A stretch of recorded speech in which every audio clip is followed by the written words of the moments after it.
Welcoming to the stage Dr. Mohammed Al-Sada, CEO of the Qatar Mobility Innovation Center and Director of Kindi, the Computer Research Center at Qatar University. A warm round of applause.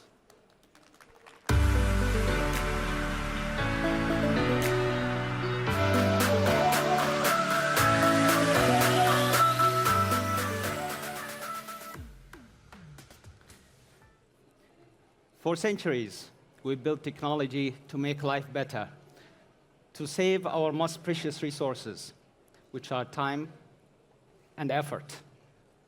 Yet with every technological leap, something far more profound happens. Our humanity changes. Our expectations change, our behaviors change, our identity changes. So this moment of history is no different with the advent developments in AI. And so we face a similar challenge. Your Excellencies, ladies and gentlemen, I'm Mohammed Al-Sada, the director or the executive director of the Qatar Mobility Innovation Center of Qatar University. And this keynote sheds some light on our efforts to co-create future technologies to reflect our values and to maintain our humanity. It is well known that AI is developing in a very rapid manner. It's unprecedented in history. At the core of this is embodied intelligence systems, which are basically systems that physically embody AI in the real world, such as autonomous vehicles, robots, drones, and many other forms of physical embodiments, where this physical embodiment of AI enables it to interact with people, interact with the real world in many different forms. This kind of technological revolution will have critical effects on both the industry, to reduce cost, to reduce effort, but more critically on humanity. And here, I would like to shed further light on some of the technological revolutions happening in the industry. While many people are still stuck discussing Industry 4.0, we are considering how can we shape Industry 5.0. Many people define Industry 4.0 as the convergence of many different technologies like AI, AR, VR, and many different technologies for the sake of improving the industry. Industry 5.0 takes this much further, and it's happening as we speak. And it includes embodied intelligence, super intelligent systems that can be used in the industry. Furthermore, the use of VR and AR and similar technologies will blur the barrier between the digital and the physical world, making it very difficult and making things further entangled. Therefore, this is the effect on the industry, and we shouldn't neglect the effect on society. But before we go to society, I would like to take some steps to see the technological revolution and how it affects society. The Japanese cabinet provides a very good framework to identify this. They identified the first society, Society 1.0, which is the hunter-gatherer society, which use basic technologies for hunting, bows, arrows, etc. The second evolution is the agricultural society, where people settle down, build cities, and use different tools for agriculture. The third revolution is the industrial revolution, as we all know it. Mass production of tools, mass production of equipment, providing services on a massive scale in factories. The fourth one is the one that we are all very familiar with, and I'm sure most of us are considering as the revolution. It's the internet age. It's where the internet connected people, created social media, connected systems together, made communication between systems, people, very easy, very quick. As they always said, making the world a small village, right? So we look forward to the future, Society 5.0, which will involve the use of embodied intelligence in many different forms, such as humanoids, different types of robots, different types of drones, super intelligent systems. How would that actually change our humanity? That's why it's more important than ever to switch from the consumer mindset to the maker or the producer mindset. Because if we don't create our future, it will be created for us, and we will always be following. So that's why we need to take the initiative to create our future that reflects our values and maintain our humanity.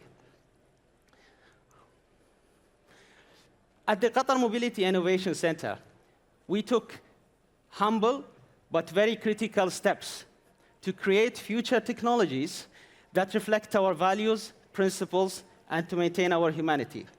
Many of these systems have been used for strategic projects in Qatar, including the World Cup, which included smart mobility systems that contributed to the success of this massive event.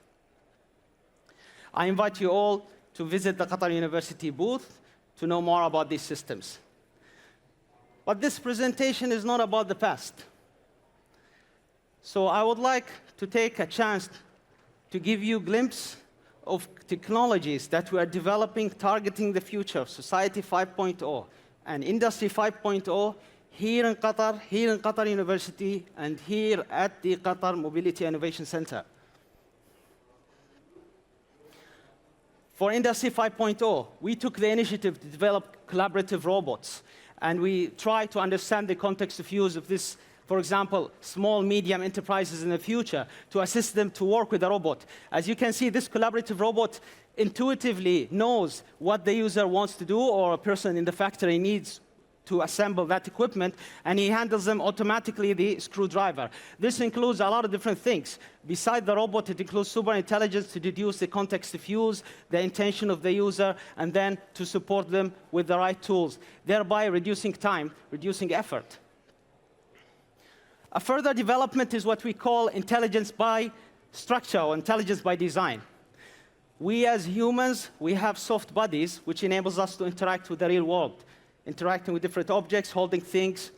So we need to reflect that on the machines or the physical embodiments of AI. And that's why we took the initiative here, led by Dr. Faisal, who's part of the Qatar Mobility Innovation Center, to develop some end effectors that are soft, inflatable, and can interact with delicate objects, just like what a human would do.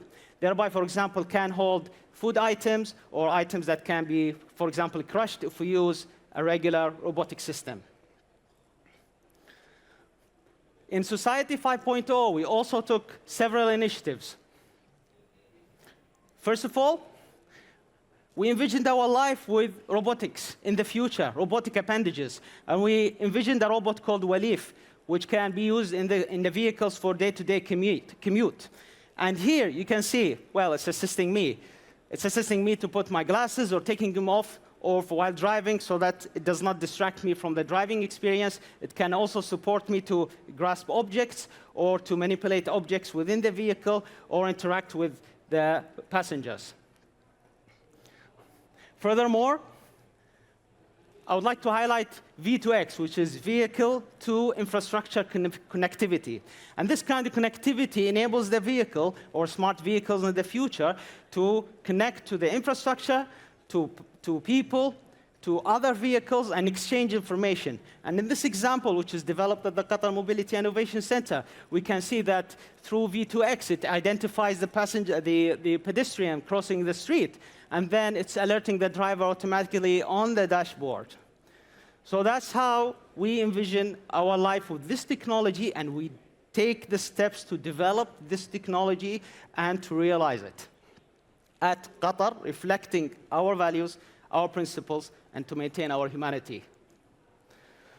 So overall, this is not a digital revolution. This is a human evolution.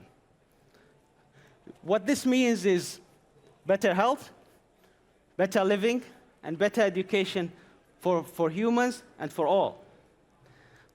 So, Your Excellencies, ladies and gentlemen, let us innovate the future together. Thank you very much.